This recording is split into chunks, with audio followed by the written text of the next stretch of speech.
Balaji classes Jhansi आज फिर आपके सामने एक नया वीडियो के साथ और नए टॉपिक के साथ उपस्थित है।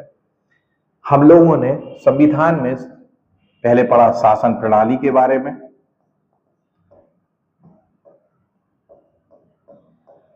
उसके बाद हम लोगों ने लोकतंत्र के बारे में पढ़ा और लोकतंत्र के पश्चात हमने पढ़ा संसदीय शासन प्रणाली के बारे में। शासन प्रणाली के बारे में अब हम आज का जो हमारा विषय है वो है भारतीय संविधान की विशेषता। आज का जो हमारा विषय है वो है भारतीय संविधान की विशेषताएं।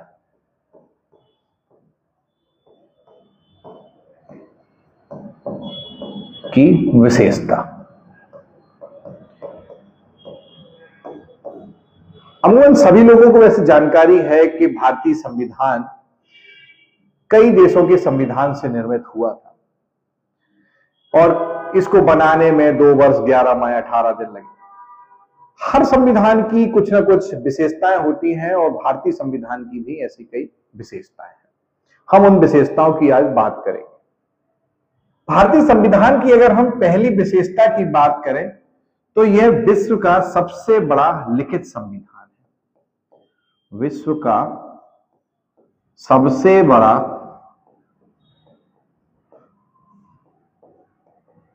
लिखित संविधान है।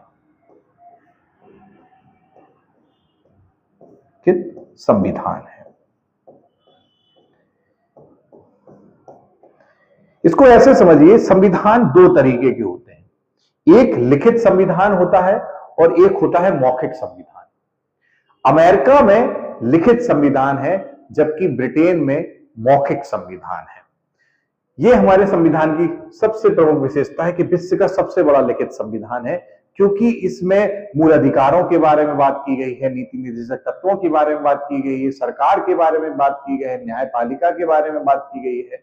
तो ये इसमें विस्तृत इसमें वर्णन किया गया है सभी क्षेत्रों का। इस वजह से ये संविधान बहुत बड़ा है और लिखित संविधान है। अगर हम दूसरी विशेषता की बात करें भारतीय संविधान की तो कठोर एवं लचीला। कठोर एवं लचीला।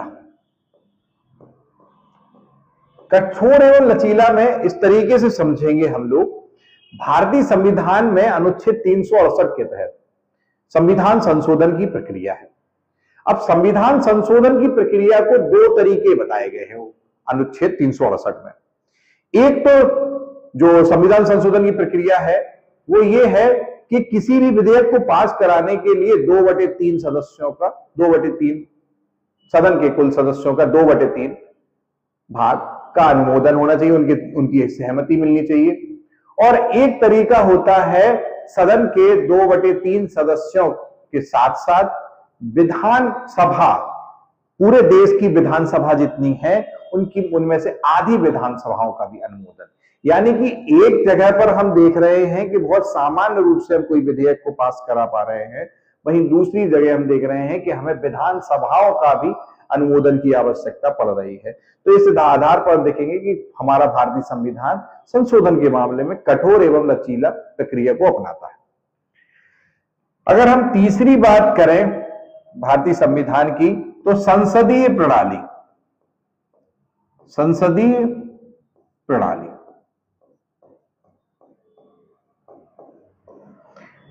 भारतीय संविधान में संसदीय प्रणाली को अपनाया गया है। लोकतंत्र की 2 प्रणालियां होती हैं, मैंने पिछले वीडियो में पढ़ाया भी है कि लोकतंत्र की 2 प्रणालियां होती हैं, एक अध्यक्षीय शासन प्रणाली होती है और एक संसदीय शासन प्रणाली है। भारतीय संविधान ने संसदीय शासन प्रणाली को अपनाया है और इसमें संसदीय शासन प्रणाली में कार्यपालिका अपने कार्यों, अपने नीतियों के लिए विधायिका के प्रति जिम्मेदार होती है। ठीक है। चौथी विशेषता की अगर हम बात करें भारतीय संविधान की तो मूल अधिकार। मूल अधिकार भाग 3 में अनुच्छेद 12 से लेके 35 तक, भाग 3 में अनुच्छेद 12 से 35 तक मूल अधिकारों का वर्णन है। मूल संविधान में 7 प्रकार के मूल अधिकार थे और वर्तमान में भी 6 प्रकार के मूल अधिकारों का वर्णन है। अन्य एक विशेषता की बात करें, 5वीं विशेषता की बात करें भारतीय संविधान की, तो नीति निदेशक तत्व। नीति निदेशक तत्व, ये भाग 4 में इनका वर्णन है और आर्टिकल या अनुच्छेद 36 से लेकर 51 तक इनके बारे में बताया गया है। ये एक प्रकार से राज्य सरकार के उद्देश्यों या दायित्वों की बात करते हैं। ये मूल अधिकार से भिन्न होते हैं। ये बताया गया है कि भविष्य में हमें क्या करना है, राज्य सरकारों को और क्या क्या सुविधाएं देनी है, उनके बारे में। आगे अगर हम बात करें संविधान की 6वीं विशेषता की, तो 6वीं विशेषता है मूल कर्तव्य। मूल कर्तव्य, वैसे तो भारतीय संविधान का जो मूल रूप था, मूल संविधान में मूल कर्तव्यों का कोई जिक्र नहीं था, लेकिन वर्तमान में भारतीय संविधान में 11 मूल कर्तव्य हैं। आर्टिकल 51 काम है, 51 काम है, इनका वर्णन है और भाग 4 काम है, इनको बताया गया है। स्वर्ण सिंह कमेटी की सिफारिश पर इन मूल कर्तव्यों को 42वें संविधान संशोधन द्वारा 1976 में इन्हें भारतीय संविधान में जोड़ा गया। 7वीं विशेषता की अगर हम भारतीय संविधान की 7वीं विशेषता की बात करें तो है आपातकालीन प्रावधान। आपातकालीन प्रावधान, भारतीय संविधान में 3 तरह के आपातकाल बताए गए हैं। 3 तरह के आपातकाल बताए गए हैं। एक है राष्ट्रीय आपात,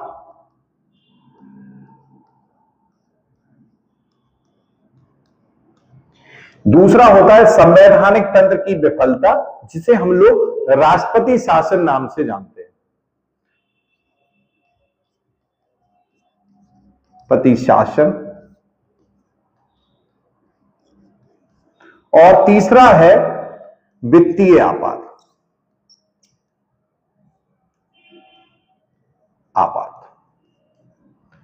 राष्ट्रीय आपात का जिक्र जो है वो आर्टिकल 352 में इसका बताया गया है।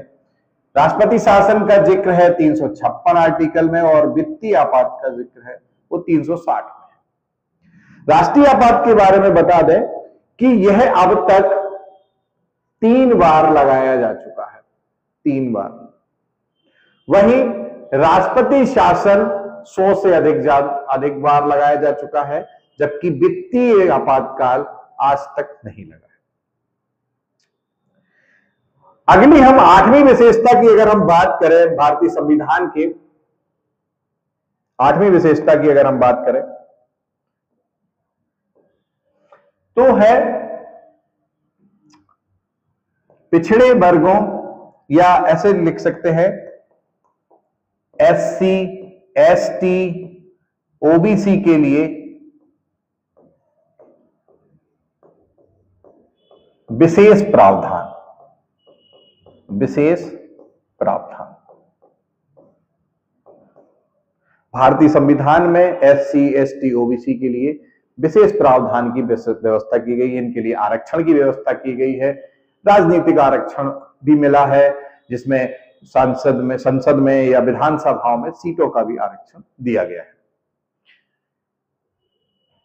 अगली विशेषता की बात करें, 9वीं विशेषता की बात करें, एकल नागरिकता। एकल नागरिकता भारतीय संविधान में एकल नागरिकता का प्रावधान है। यहां राज्यों की अलग अलग नागरिकता नहीं है, जैसे अमेरिका में है। अमेरिका में राष्ट्र की नागरिकता अलग होती है और कोई व्यक्ति जो किसी राज्य से संबंधित होता है उसकी राज्य की नागरिकता अलग होती है, जबकि भारत में ऐसा नहीं है। भारत में इकहरी नागरिकता है, एकल नागरिकता है, केवल भारत सरकार की नागरिकता मिलती है। नेक्स्ट, अगर 10वीं विशेषता की बात करें तो सार्वभौमिक वयस्क मताधिकार। सार्वभौमिक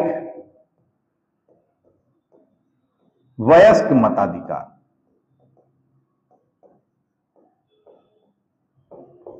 यह भारतीय संविधान की एक और विशेषता। इसमें यह बताया गया है कि 18 वर्ष से ऊपर का व्यक्ति वोट डाल सकता है, उसे वोटिंग का अधिकार है। पहले ये 21 वर्ष से ऊपर के व्यक्ति ही वोट डालने के अधिकार रखते थे, लेकिन 61वें संविधान संशोधन 1988 द्वारा इसकी आयु को 21 से घटाकर 18 कर दिया गया और यह 1989 से इसे लागू कर दिया। भारतीय संविधान की 11वीं अगर विशेषता की बात करें तो है पंथ निरपेक्षता।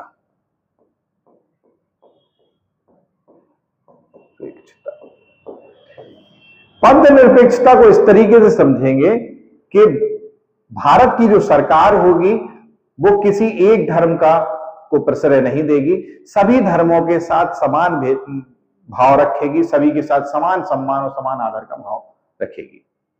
भारत का कोई राष्ट्रीय धर्म नहीं होगा।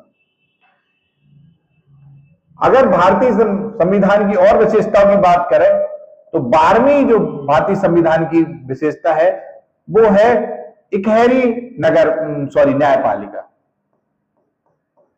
न्यायपालिका